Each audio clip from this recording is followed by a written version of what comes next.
Hello, my name is Alexei Novitsky, and I'd like to show you a few drawings that I've relating to the precessional cycle of the Earth system and conscious system. So we'll start off with a share screen, and I'll give you guys a quick background here. And so you could say this is the 25,920 year precessional cycle in relationship to our 24-hour precession. So what does that even mean? In our 24-hour precession of conscious experience, we go from delta, right here on the bottom left, then we go into theta, then we go into alpha waves, beta waves, alpha in the middle, beta again, alpha out, theta out. And these happen on regular cycles. This is the circadian rhythm of a human. It's important to understand that consciousness is primary and all effects of the body are secondary, right? So now let's relate the circadian rhythm of the human to the 25,920 year precessional cycle of our Earth, right? And that's the tilt of the Earth as it does a full loop. And so in a way, you could say that just like half the day we look up towards the sun, and then at night when we look up, we see the stars, right? So you could say that the Earth itself faces different directions in relationship to the galactic center. And so half of the precessional cycle, we're looking towards the greatest center of all moments. And half of the cycle, we're looking away from this greatest center of all moments. And in traditional Hindu systems, they've created a system called the Yugas, where you have Kali Yuga, Dwapara Yuga, Tetra Yuga, and Sati Yuga. And then in the Zodiac cycles, which is more Western way to break up this process, you have the Aquarius, the Capricorn, the Sagittarius, Scorpio, Libra, Virgo, Leo, Cancer, Gemini, Taurus, and Aries, right? But it's directly related because it's how consciousness processes, right? So one way to think of it is you could say that the Kali Yugas are related to the age of the Taurus and the Aries, and it's also related to our delta brain harmonic. So it's like a deep sleep of the Earth. When you come here to Dwapara Yuga, you could say that those are actually both related to the theta waves of human experience. And you have the Pisces in Dwapara Yuga, and you also have Gemini and Taurus half in Dwapara Yuga here. Then where we're at now, as far as our precession around the cycle here, the system, we have the age of Pisces and the age of Aquarius. We are now transferring over from Pisces into Aquarius. So we're basically right here on this little line. It's just so interesting how that aligns with the Dwapara Yuga and the Tetra Yuga. So those two are perfectly in line here, perfectly in line here. And if you want to relate that to the circadian rhythm, it's as if it's about 4 a.m. in the morning and we're about to wake up. And apparently they also talk about this in the Law of One series where they have red ray, yellow ray, green ray, and blue ray. And so another way to think of this is that we are transferring from the theta, the dream state, into an awake state. So we're going from yellow to green, right? And this happens as our conscious center orbits the center of all moments. And so I'm going to share another drawing right now that shows just a different perspective on it because it might help some people understand a little bit better.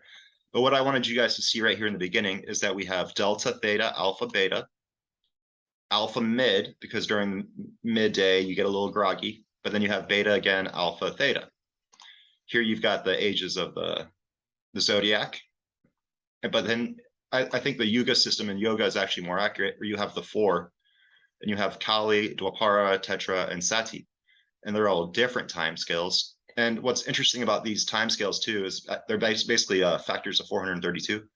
So this one is 432 times 3, 432 times 6, 432 times 9, and 432 times 12. But that's not really important. So I'm going to stop sharing this drawing, which has a lot of information on it, and I'm going to share another drawing that might help you visually understand, and we'll fly through it in a 3D platform. So now here is the second drawing right here. And so now we have all four of those different brain harmonies, or earth harmonies, you could say, because we're talking about the earth's circadian rhythm, in relationship to the greatest center of all moments. So you could call this the greatest center of all moments right here. And during the precessional cycle, we basically somewhat orbit this greatest center like that.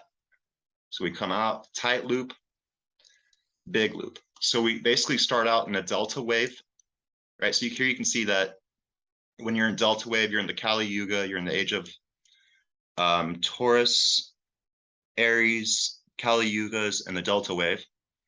Then you come in here, you could say you're in Pisces for the Dwapara Yuga. Also, the Dwapara Yuga coming out would be the Gemini and the Taurus. So that's the same as theta out. It's the same as theta in. These are the yellow energies.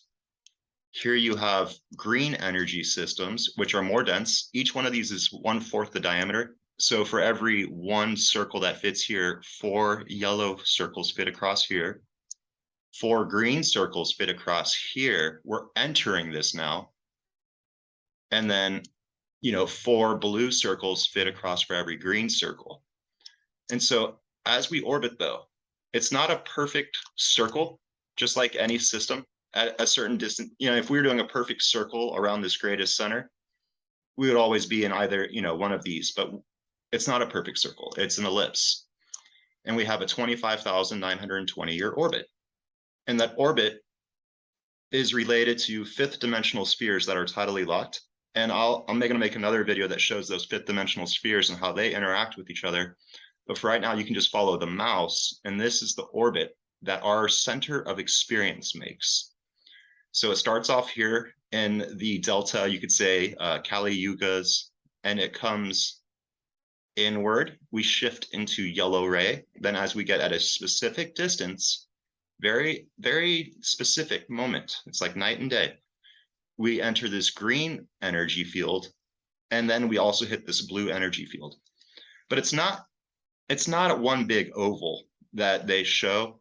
From my understanding, it's definitely not one big oval. It's a big oval, and then those 5th dimensional spheres aren't really lined up properly. So it's actually a tight circle where you come back out into alpha just a little bit, but then you hit blue again, and then you orbit all the way through again.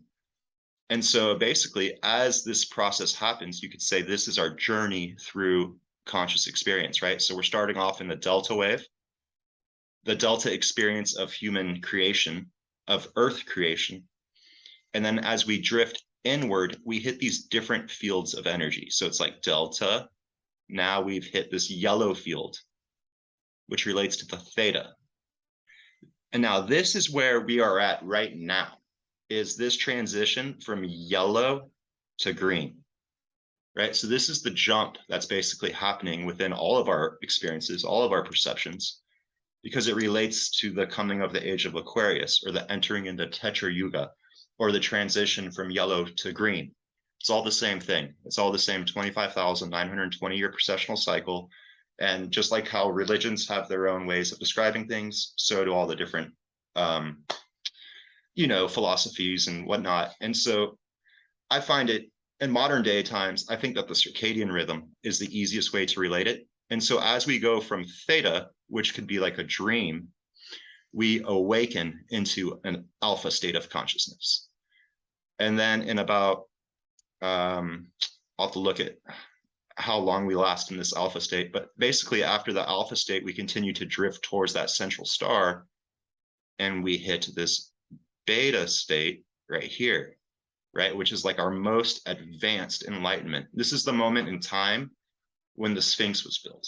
This was when we built the great pyramids, the great structures. We had this amazing ability of conscious experience, but then we kind of pace back out a little bit. See if I can get that pacing outward. Yep, where we hit green for just a little bit, and then we bounce back in and hit blue again. And then we come back all the way through during that alignment. That takes us all the way back out into red. And then the circle happens again through these different stages. Call this your deep sleep, right? So we start off in deep sleep, midnight. Now we're hitting theta wave at 2:30 a.m. Now we're hitting the alpha at about 6 a.m. And then we jump into beta at about 7 a.m. Then we back out into alpha around noon, back into beta at about 1 p.m. And then we come all the way back out through the different phases as our consciousness system spirals with our bodies. So here you have the alpha again, back into theta where it's dreamland, and then back into delta. And so this shows how human perception awakens around that 25,920 year cycle. And you could say that, yeah, I mean, that's basically what we're doing. We're right here in between these two rings. And it's an exciting time. It really is. So I just hope you guys have a wonderful day. And that's pretty much it. That's all I was going to show you for now. But all this will be explained in more detail in the book Spirit, the Vortex of Creation. So thanks for watching. Thanks for listening. Make sure you like, share, and subscribe if you found this helpful, please. It really helps me out to get the information out. It'd be great. And I hope you guys have a wonderful day. So there we go. See ya.